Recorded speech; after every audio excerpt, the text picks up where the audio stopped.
Caster Curse to get the most value out of this incredible series of Indonesia versus Philippines once again as we jump into the Land of Dawn with Taz starting on the orange buff and Del Rosario doing the same on the opposite side.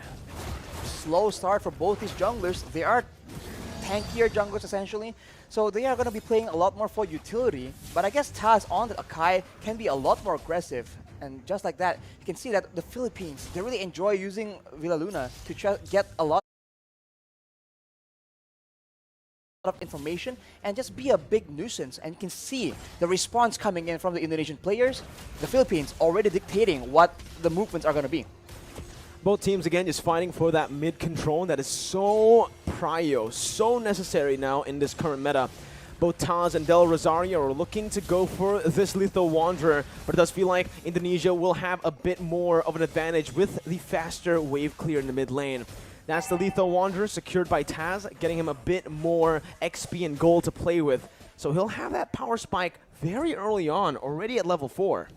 As we mentioned, the wave clear game is now being a lot more monitored, a lot more managed by the players from the side of Indonesia. They've suffered from it once, they are not trying to suffer the same fate again.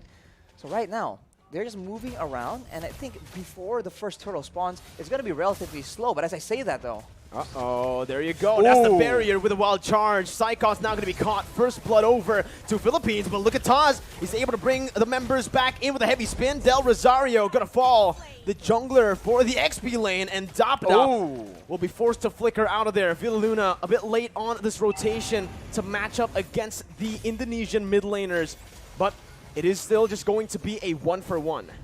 So 1-for-1, so both teams now holding their own, but this is where things get a bit hairy. The first turtle, where everyone has their ultimates, we have to see who can actually weave in the better team fight. No ultimate for Del Rosario just now. Taz gonna go for it. Will be able to secure the turtle with a brilliant retribution. Dreams gets knocked up, but Philippines decide to back off. Now Dreams flickering forward, gets the Divine Judgment onto Imam, who's able to flicker away. Psychots has the Black Dragon form, looking for it, just decides to zone the Filipino members here and backs off. Back away, and we can take a look at how the changes have impacted this Faramis, right? The Cult Altar was used in that fight, and with one single spell, the rest of the team from Indonesia is able to melt down that HP bar. So it really isn't an all-win teamfight solution, but it is very situationally used to help save members from big burst damage. Now it's a complete change from game number 1. Imam, though, going to be immobilized. That's the damage coming through. Whew. Sniped down by Brands, but the kill will go over to Hijume. Brands sacrificing a bit of gold there in the bottom side, but will still be able to catch up down below to pick up that cannon minion. With stronger laners on the hands of the Indonesian players, they are now able to actually match the aggression, the fights, the skirmishes from the members of the Philippines. And now you can see that the Kaja pick is just having a lot more impact. This is what they wanted to do in game number 1, but the macro play coming in from the Philippines was able to deny that. That won't be the case for this game though, and now this becomes a contest of proactivity. Who can have the higher work rate, the more versatile maneuvers, and just the more proactive plays. And this is the reason as to why I felt like the Leslie should have been the one, the hero, to be banned out by Team Philippines. Because you can see, on this Leslie, sure, you're very vulnerable, but you also are really good at actually going at duels up against the Beatrix. I would actually say in a 1v1, it's skill dependent, but Leslie has a bit of an edge. Why? Because he doesn't need to target any of his skills. It's not a skill shot. Meanwhile, for the Beatrix, you need to go for those render shots to actually be able to compete in that range battle. They have to be careful though, because Soriano has the Blade of Despair completed, and it will be a big factor in the next fight. The turtle is being pressured for both teams, but it seems like the Indonesians will have a bit of a lead in the control game. Divine Judgment and the Petrify. Imam going to be able to pop the Cult Altar. Taz against 3 members, still able to secure the turtle. Right now, Psychot jumps in with the Black Dragon form, zoning the backline away. Dapadap going to be pinned down onto the wall with the heavy spin, and that's Hijume who picks up the killing spree. Everything going well for Indonesia, and everything going wrong for Philippines in the early game of Game 2. They lose a member to the pickoff, they lose a turtle to the steal, so Indonesia is completely taking over and looking completely different. Is this a momentum thing? We'll just have to see. Hijime with the Ice Queen's wand right now will ensure that the Filipino members need to be a bit more careful, even more careful in how they want to position. They've been getting caught out without that slow as well. Brands has just been farming up a storm. I really want to take a look at these items, right? It's a good steal by Soriano, but he got full turret gold, clearing waves constantly. He should have more gold than Soriano here with the assist that he got as well. But here in the mid lane, the bottom side river, Del Rosario going to be chained up again, and that's the pin down by the heavy spin. Del Rosario going to fall for the second time in this game. Dreams with another divine judgment over to Imam, as that's the Nibiru's passion dealing no damage over to Taz, who jumps in again. Soriano zoned away, but the damage coming in from Brands, shooting him down. Dapadap finally rotating towards that bottom side, but it's a bit too late once again. Team Philippines falling more and more behind as we go and progress into the game. The Philippines are having very much trouble trying to manage distance because they're being slowed an insane amount. At any moment, it starts with the slow, and then it gets followed up with the Divine Judgment, with the heavy spin. So Indonesia's pick-off game is going exactly how they want it to, and right now, they also have the advantage when it comes to range, and also when it comes to that late game. They have that artillery with the real-world manipulation, and they also have the Leslie that can do a lot of true damage, up to 2k in a single hit, and in the late game, Soriano will have a lot of issues trying to get any impact done in the middle of a big team fight.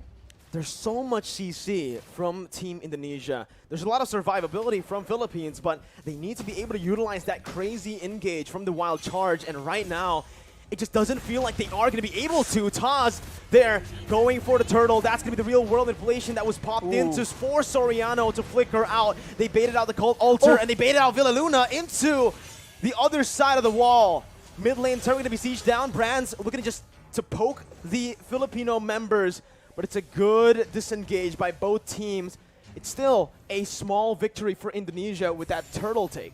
Look at how much movement, how much of a reaction you can see from the Filipino players whenever Psychots is on the map, whenever he makes an appearance. He wasn't even popping the Black Dragon from initially, and everybody was walking backwards in fear of that engage coming through. And when you are so focused like that, you are not looking at Taz with a heavy spin. You are not looking at Dreams waiting for that Divine Judgment. What I want to look at is definitely the items here for Brands, because I wonder how much gold he's actually gone this game. So far, he has been left untouched to free farm. And he's dealing so much damage. That's going to be the flicker over to Divine Judgment as well to find Del Rosario. The true damage does its work. Brands picks up the kill. Dapadap trying to look for a re-engage now, but only taunting Taz. Look at the poke put down by Brands. Dream's going to be in the midst of it all right now, as he is going to be able to dish out some damage to zone the other members away. Dream still there with Psychots from Psychots with a Petrify to find Soriano, and the furious dive to get Imam low under the tier 1. Gunned down by Brands. It's a 2-0 trade for Indonesia. Unreal execution coming in from Indonesia right now. We thought that Psychots was the main distraction. He was the one coming in from behind. You barely notice it until it's way, way too late. Let's take a look at that replay right now. The fight was breaking up. There's a lot of action back and forth, and Psychots out of nowhere. The tower doesn't even matter because it's way too low. Indonesia able to actually push Philippines into a very uncomfortable position, and now with all the advantages when it comes to crowd control, when it comes to damage, they are looking at a cruising victory in game number 2. This is insane. Unreal. That's the word you can use for it, right? So much doubt for this Indonesian team after they qualified to represent Indonesia with only a week to prepare right after qualifying. Still able to play super well. And now they're rotating towards that top side. Taz soloing that lore. Del Rosario caught, no one there to help him out. Has to use the wild charge defensively and will lose out on a lot of HP. Brand still is able to get out. Has the flicker. They're going to go in for another re-engage here. Just some poke down onto the frontliners. And you can see that true damage, Rashi. I really wonder what the items are looking like right now, because the damage is pretty unreal already in 9 minutes for a Leslie. It comes with a true damage, and when you're concerned about the true damage, you can actually feel the burn coming in as well. Look at the items, as you mentioned. the Windtalker, the Endless Battle as well, allows him to get so much more burst damage initially, and after that, the Berserker's Fury allows him to dish out a healthy amount of DPS. On the other hand, you can see the Iesf, right? Hijimi with the Glowing Wand, all these tanky members are taking percentage HP damage whenever he's dishing out these spells, and they are absolutely spammable, and the Siege game is dangerous. Luna going to be caught in that real-world manipulation. Imam as well, zoned away. The wave manipulation from Indonesia, absolutely phenomenal, as they are going to be able to use the Lord down below to pick up a turret. With Psychot zoning the other members away with the Black Dragon form as well. That's base turret number 1 taken down. Top side pushing in, but Indonesia will decide to just play it slow. Clear out the mid lane and reset.